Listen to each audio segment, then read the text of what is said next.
विशाल शेर को शेर की हरकतों के बारे में सब कुछ बताते हैं। राजा विशाल शेर को उस लल्लू शेर की हरकतों पर बहुत ज्यादा गुस्सा आता है और वह अपनी शक्तियों से उसे उनके जंगल से एक पिंजरे में कैद करके अपने जंगल ले आता है और लल्लू शेर से बोलता है, तुमने मेरे साथ बहुत बड़ा धोखा किया है। अब मैं तुम्हें कभी माफ नहीं करूंगा। तुमने मुझसे झूठ बोलकर शक्तियां ली है। अगर तुम्हें शक्तियों की जरूरत थी तो तुम मुझसे मांग लेते, शायद फिर मैं तुम्हें तुम्हारी हरकत के लिए माफ कर देता। लेकिन तुमने मुझसे झूठ बोला है और झूठ की कोई माफी नहीं होती। अब से तुम पूरी जिंदगी इसी जंगल में कैद रहोगे।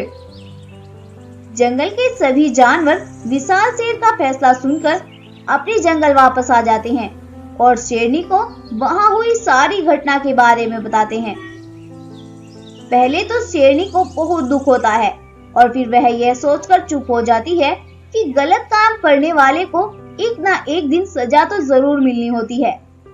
अगर ये आज ना होता तो फिर कभी ना कभी तो होना ही था। अब से सभी जंगल के जानवर चैन की सांस लेते हैं और फिर से जंगल में खुशी खुशी रहने लगते हैं।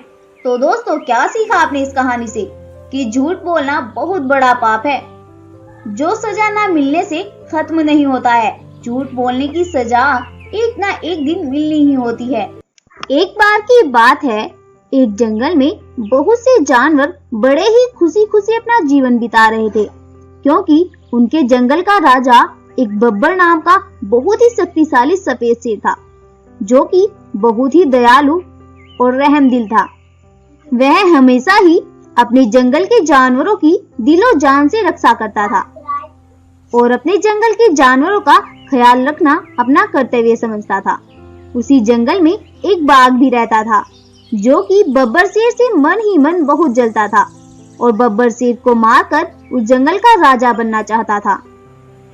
इसी बात को लेकर वह बाघ बहुत परेशान रहता था कि आखिर कैसे वो बब्बर शेर को मारकर उस जंगल का राजा बने। उसी जंगल में एक खतरनाक शेर भी रहता था, जिसका नाम था बादल, जो कि बब्बर शेर का बहुत ही अच्छा मित्र था। बब्बर शेर और बादल हमेशा एक साथ रहते थे, इसीलिए वह बाघ बब्बर शेर को मार नहीं सकता था और हमेशा सोचता रहता कि आखिर कैसे शेर को मारूं। एक दिन वह बाघ अपनी गुफा में लेटा हुआ होता है। तभी उसके मन में एक प्लान आता है और उसी प्लान के मुताबिक वह बब्बर शेर और बादल शेर के पास जाता है और वहां जाकर बोलता है, अरे बादल भाई, मुझे तुम्हारी मदद की जरूरत है। हाँ भाई, बोलो, मैं तुम्हारी क्या मदद कर सकता हूँ? आज तुम मेरी गुफा में मेरे साथ रहो। मेरी गुफा में रात होने पर एक अजीब सी शक्ति आती है और मुझे उसने काफी परेशान कर रखा है। प्लीज भाई, तुम आज रात मेरे साथ ही रहना। अरे बादल भाई, कोई नहीं, आज तुम इसके साथ ही सो जाना।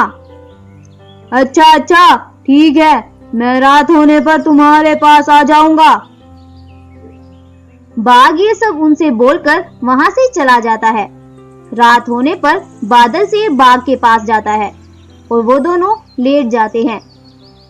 जब बादल सो जाता है तो बाघ चुपके से उठकर बब्बर शेर को मारने के लिए निकल पड़ता है और बब्बर शेर के पास पहुंचकर वह तुरंत ही उस पर वार कर देता है और वार पर वार करके उसे उठने का भी मौका नहीं देता और बब्बर शेर को मार देता है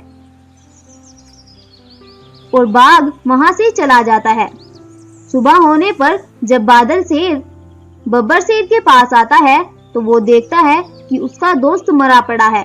वह बब्बर शेर को मरा देख हक्का बक्का रह जाता है। तभी कुछ जानवर भी वहां आ जाते हैं और अपने महाराज को मरा हुआ देख वो भी हक्का बक्का रह जाते हैं और सोचने लगते हैं कि आखिर ऐसा कौन कर सकता है। उनकी कुछ भी समझ में नहीं आता। बादल शेर का पूरा दिन इसी बात को सोचते सोचते गुजर जाता है कि आखिर मेरे दोस्त को इतनी बेरहमी से किसने मारा और क्यों मारा। एक दिन ऐसे ही बीतता है, लेकिन बादल शेर की चिंता खत्म होने का नाम ही नहीं ले रही थी। वो पूरा दिन और पूरी रात बस इसी बात से परेशान था कि मेरे दोस्त को इतनी बेरहमी से किसने मार दिया। और बादल शेर इसी टेंशन में बहुत बीमार हो गया। एक दिन रात के टाइम बादल शेर अपने दोस्त की टेंशन में मुब्तला होता है कि तभी वहां पर एक रोशनी होती है और उस रोशनी में से बब्बर शेर की आत्मा बाहर आती है। बादल शेर ये सब देखकर काफी खुश हो जाता है।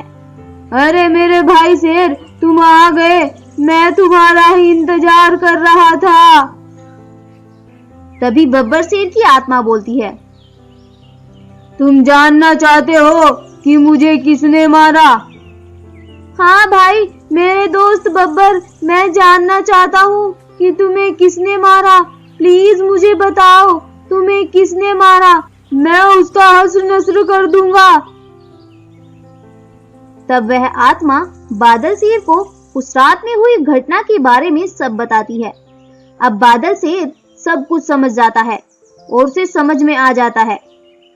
अच्छा, तो ये बात है, तभी उस बाघ ने मुझे अपने पास रोका था रात में। तभी वह आत्मा वहां से गायब हो जाती है और बादल शेर में ना जाने कहां से इतनी जान आ जाती है और वह सुबह होते ही उस बाघ को ढूंढने के लिए जंगल में निकल जाता है। और जंगल में जाकर वो देखता है कि बाघ ने सभी जानवरों को अपने पास जमा किया हुआ है और उनसे बोल रहा है कि मुझे इस जंगल का राजा बना दो। तभी बादल शेर सभी जानवरों के पास जाकर उनको बाघ की करतूत के बारे में बताता है। सभी जानवर बाघ की चालाकी सुनकर बहुत गुस्से में आ जाते हैं। तभी सभी जानवर मिलकर उस पर वार कर देते हैं और उसे वहीं पर मार गिराते हैं।